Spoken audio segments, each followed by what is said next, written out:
Allow me to now invite keynote speaker number 2 for today's session. Her name is Precious Phiri. Precious works with the Regeneration International and Agro Trust. She's basically coming to share with us her experiences working with communities to heal depleted land and to regenerate landscapes. I invite Precious to come and share her thoughts with the audience. Thank you, Gertrude, and hello, everyone. So I had a sudden situation where sort of the internet in my area just went down. So I'm talking to everyone from a car, and I hope that this is making a difference. And I'm not sure if there's someone who can back up, because I'd sent out my presentation earlier, but then if it's not beamable, it's okay. So as has been said, I'm really grateful to be here. I sincerely apologize that I'm not going to be sharing the presentation myself, but I'm just hoping to work well with the team. I'm also very thankful for the data abilities that you can always make a plan B. Okay, so today, I just watched this video that was here and listened to the remarks earlier. Very grateful for all the work that has been going on. I'm personally not part of the CCRP work that's going on in the world right now, but it's been amazing to learn from you. And as a person who's always having an ear to learn, I'm also going to share a little bit of my experiences also working with farmers and transitioning into agroecology, regeneration, or restorative practices. I'm here in Zimbabwe, and we're just going to start. I think we can go to the next slide. Thank you. So my experience is working with communities on agropastoral and pastoral settings. But there's this saying that's on the screen there that has always motivated me to say, I think true wealth, as we all will agree, working with farmers and different smallholder farmers in different settings, true wealth will really be generated from soils that are healing using agroecological principles and taking maximum use of the photosynthetic processes in production of food and rearing of livestock. That's where our true wealth will come from, and that's what will advance economic drivers for our farmers in smallholder settings. Let's go to the next slide. So most of my work today that I'm going to be sharing on is really built on the experiences that I've heard working with communities and also working with different partners, because being a member of Regeneration International, it means we also work in networks that are diverse. So I'm going to give a brief context of what smallholder farmers are actually grappling with every day. And I think we all agree, I'm not sure about your different contexts, that these farmers are faced with extreme challenges from unstable weather extremities, landscapes that are degenerating every day and degrading, and deserts that are advancing, and failed crops year in and year out, and also advancing levels and platforms of industrial agriculture that keeps being introduced to smallholder farmers, as it were. But all these challenges, I always love to look at them as opportunities, because I think, thankfully, there's also a lot of networks that have been created around advancing agroecology and transitions towards that form of farming. We do not ignore, however, the fact that the environment is difficult, and it's sort of going, if you're doing agroecology, you're going against the grain, as it were. So I'm just going to give out a few of my thoughts as we go to the next slide on what I've seen would really help transitioning towards agroecology, acknowledging at every step that this is a deeply rooted work that needs a high level of commitment, of love for the land, and lots of acknowledgement for a legacy that we want to leave as people who are working and living on this land, such that the future generations will be proud of that we existed in this day. So without over-romanticizing anything, I think it's an acknowledgement of how difficult it is, but also how important this work is. And in that same vein, I want to acknowledge how deeply important are farmers as leading researchers. They are the best researchers I've ever known all my life, because they know the alternatives and what works in their bioregions. And having this platform that taps into the knowledge of farmers, I think is incredible. And I would love to really see how this journey unfolds as we continue to listen to stories of farmers. So implementing agroecology actions, I have learned that really it's beyond cropping, but it also advances to broader landscapes that then support the broader forms of life that are found in our different landscapes. And so this all improves ecosystem processes, which is water, mineral cycles, the diversity of living beings, and also just energizing the landscapes to be able to function and capture water and store carbon. It also strengthens economic drivers for the communities. So if communities thrive in cropping and whether even in livestock rearing, because I also have experiences in pastoralism, when you take care of your landscapes and transition towards regenerative and restorative practices, you improve your chances even in the marketplace. And farmers can always be helped to then market and create that resilience even in their economic spaces. And this development goes on to help communities thrive socially and culturally, and also as well as in relationship one to another. So I believe that a successful agroecological transition promotes 3 layers of life, which is the biological sphere, the economic environment of a community, as well as their social and cultural beliefs and norms. It is rooted in those. As we go to the next slide.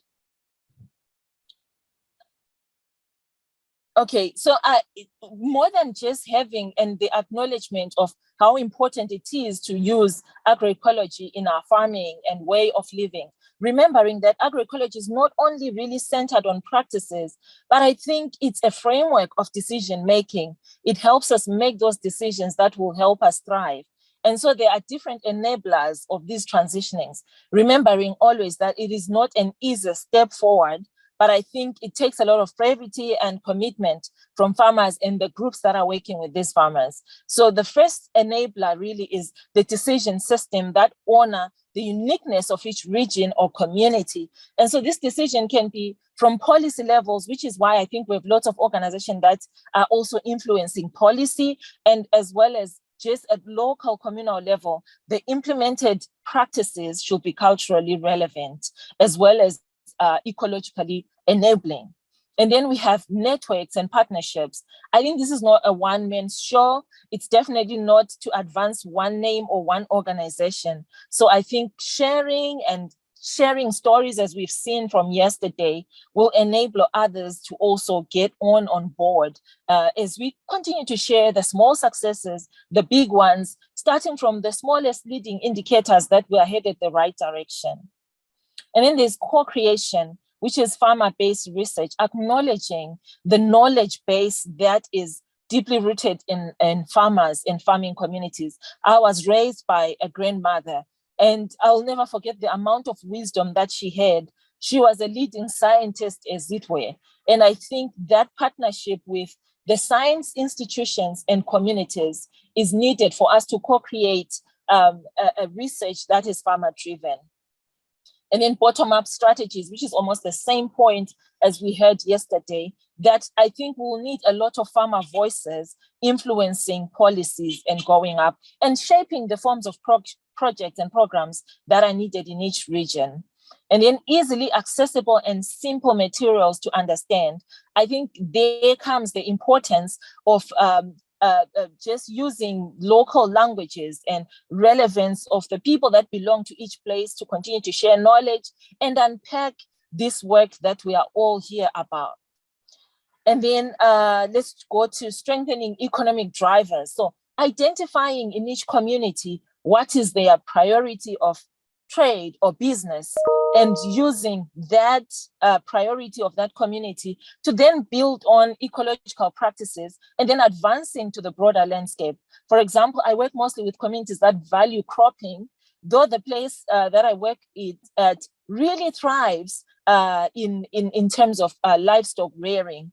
But you start from enabling crop field enrichment by building up soils. And then you shift the story to look further afield, to say, let's look at the whole landscape of ours. What is the potential of this land in storing our water, keeping our animals, and enabling the beauty of our wildlife? How can we thrive going forwards?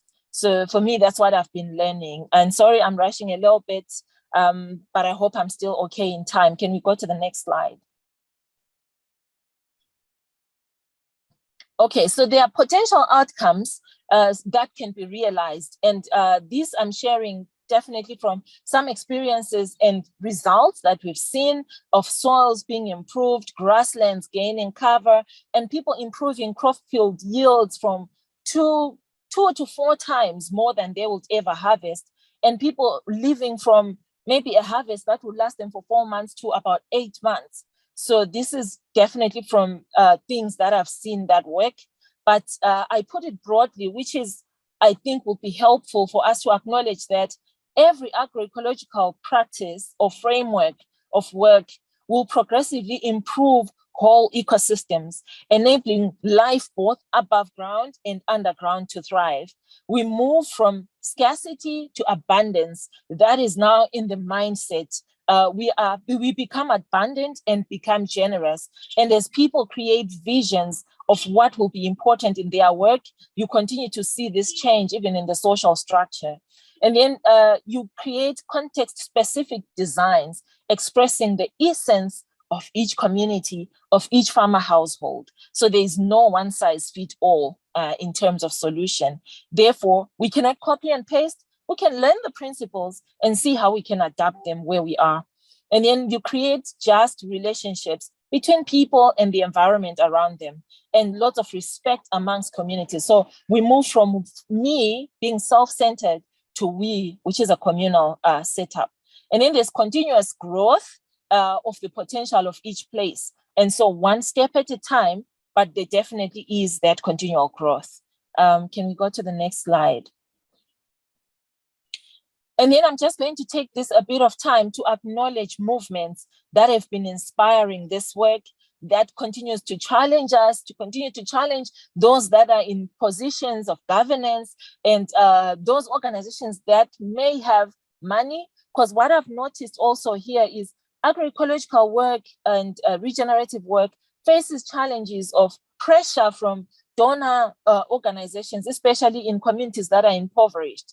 And so these communities are under pressure and lots of temptation of quick whiz-by-night sort of projects that sometimes leave them worse than they were. So I just wanted to really acknowledge everyone who's here and applaud all our efforts in standing our ground and being brave, because this work is definitely not easy. It's not a walk in the park. We're changing the trajectory of how we're doing agriculture, leaning back to the wisdom of the farmers, the wisdom that we've always carried around as the people. So here on screen is just a few organizations that I mentioned, but it's not exhaustive. But more than anything, I really would want to appreciate the work that's been going on, and I'm available for chatting. I, on a daily, teach holistic management and decision-making for communities to move towards regenerating, to move towards agroecological agriculture. And so that's, I'll just like to show my last slide if you need to email or anything, but I'd love to thank you. And I hope I stuck with the 10 minutes. That was just a little bit of my sharing with so much honor and humility for your time. Thank you. Thank you very much, Precious. And I am acquainted with your work, and you talk mostly about the triple bottom line approach, which is addressing the social, the economic, and the ecological aspect as we do this collective work. So thank you so much for that. Perhaps, Precious, you could respond to one of the questions that was raised in the chat by Peter from Groundswork. He asks, what are your experiences and insights to move from a farmer or household level joint research to landscape level, which requires collective or community level action? Just drawing from the fact that this work involves communities coming together, putting their livestock together. So what are your thoughts on that? Thank you so much. And Yeah, I'm sure I could have shared a little more on that, but thank you for the question because it's giving me that opportunity. So the whole idea of community engagement, from what I've learned, is that there is a lot of social organizing. One thing that is true for sure is when we have principles, for example, we do holistic plant grazing or impacting crop fields using animal manure or biofertilizers, the processes are sort of easy, the things to do, it's step by step guided, but then to actually get communal action needs way beyond just having manuals and simple materials. So from my experiences, what I will share is I do lots of community mobilizing, creating lots of dialogue spaces. Unfortunately, one of the work that we have as people work with communities is to create spaces for dialoguing. When I spoke about abundance, the whole abundance thing is a long process of talking, because for us, abundance may just mean amassing and having plenty for ourselves. But I think abundance also goes with generosity. Yes, I will abound only if I also put in energy into this work. So I have seen that from time to time, you can go into a community with 150 households, and your progress as you work with leaders may start with 60 to 70% of communities participating, but then visuals of progress and success in field plots and the grazing areas always invites more participation. So that's in brief, and I hope it's good for Peter. Did you say? Yes. Great, thank you so much. I know, as you say, this is difficult work. It's long, hard work that's deep and slow, but it has long-term benefits. So I encourage participants, if you have any questions for Precious, to use the chat box, and Precious, please do keep an eye on the chat box and respond to any questions that are raised by the audience.